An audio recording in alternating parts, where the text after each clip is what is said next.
आपसे लूंगी। अजय आलोक जी, सवाल सीधा ये है और विपक्ष के 4 बड़े नेताओं ने यही सवाल पूछा है कि प्रधानमंत्री, क्योंकि मुझे ये लग रहा है और ये भी एक लोगों में परसेप्शन है कि दोनों तरफ से कहीं ना कहीं जिद है। आपने कहा प्रधानमंत्री की जिद है कि वो नहीं आएंगे और लोग कह रहे हैं कि विपक्ष की भी एक जिद है कि गृह मंत्री जवाब दे रहे हैं, आपको वो नहीं सुनना, मणिपुर की आपने बात नहीं करनी, लेकिन आप प्रधानमंत्री को कटघरे में खड़ा करना चाहते हैं। ये आपकी भी एक जिद नजर आती है अजय आलोक जी। लेकिन चारों नेताओं ने जो सवाल उठाया है उस पर जवाब देना चाहिए कि ऐसी कौन सी मजबूरी है कि एक अविश्वास प्रस्ताव लाना पड़ता है सिर्फ प्रधानमंत्री को संसद में एक जवाब देने के लिए। देखिए नविका जी, मैं तो अभी सदन का सदस्य नहीं हूं। यहां पर बैठे हुए मेरे सारे वरिष्ठ में से 4 सदन आई गेस पार्लियामेंट के सदस्य हैं। तो संसदीय प्रणाली के तहत मुझे तो लगता है कि अगर लॉ एंड ऑर्डर का सिचुएशन देश में है तो इसकी पहली जिम्मेदारी तो गृह मंत्री की बनती है। तो मणिपुर पर चर्चा पे पहला जवाब तो गृह मंत्री ही देंगे। अगर उस चर्चा पे सेटिस्फाइड नहीं होते और तब लाते अविश्वास प्रस्ताव कि नहीं हम सेटिस्फाइड नहीं है, अब हमें अविश्वास प्रस्ताव चाहिए, तब तो कोई सेंस बनता है। लेकिन बात है कि जब मोदी को गरियाना इकलौता ही मकसद है तब कैसे भी अविश्वास प्रस्ताव ले आइए। अगर मैं कुछ गलत बोल रहा हूं तो मुझे सही कर देंगे ये चारों एमपी महोदय। दूसरा, एसटी हसन साहब इतना कैसे बोल रहे हैं? इनको पार्लियामेंट में तो यकीन ही नहीं है भाई। आज से कुछ दिन पहले इन्होंने कहा कि पार्लियामेंट नहीं है, ये देश की संसद नहीं है, ये तो धार्मिक अखाड़ा है, धार्मिक लोगों का जो जमावड़ा है। इनके खुद के स्टेटमेंट है।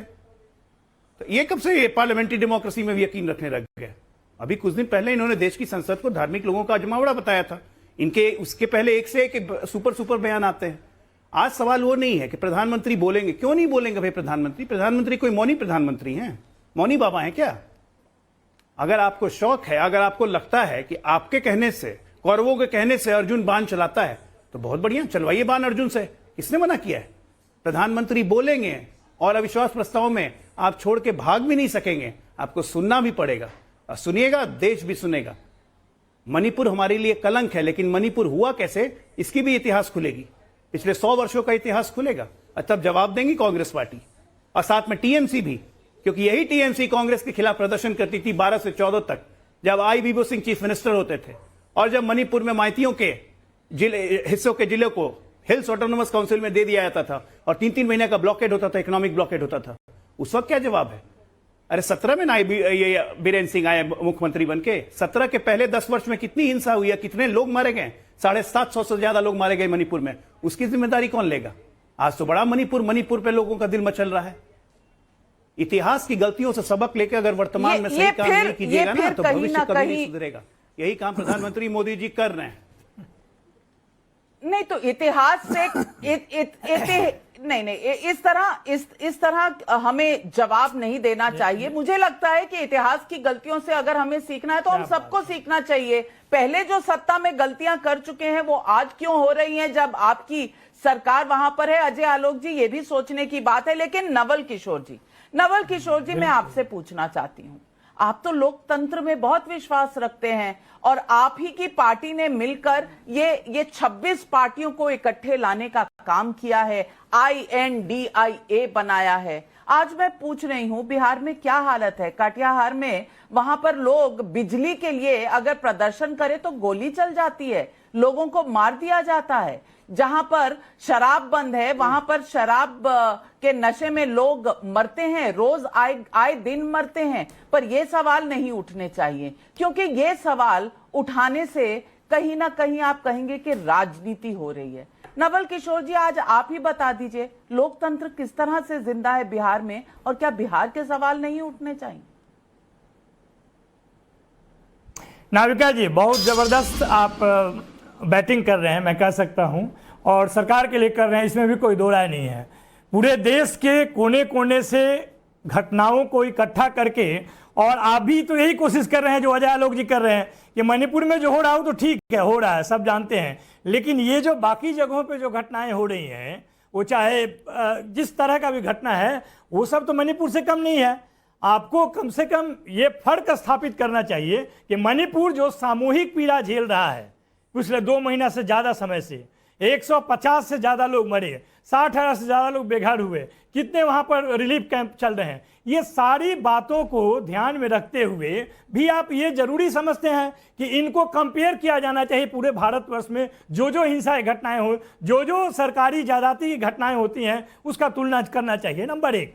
नंबर 2, जहां तक गृह मंत्री और प्रधानमंत्री में फर्क समझना चाहिए कि जब संसद चल रही होती है और सदन में जब बात होती है तो उस सदन के कैबिनेट के मुखिया प्रधानमंत्री हैं। वहां पे गृह मंत्री और कोई और मंत्री आकर कहे कि नहीं मैं प्रधानमंत्री के बदले में बात करता हूं, यह व्यक्तिगत बात तो हो सकती है, लेकिन संसदीय प्रणाली का यह अपमान है कि पूरा देश जानना चाहता है और सवाल का जवाब जानना चाहता है।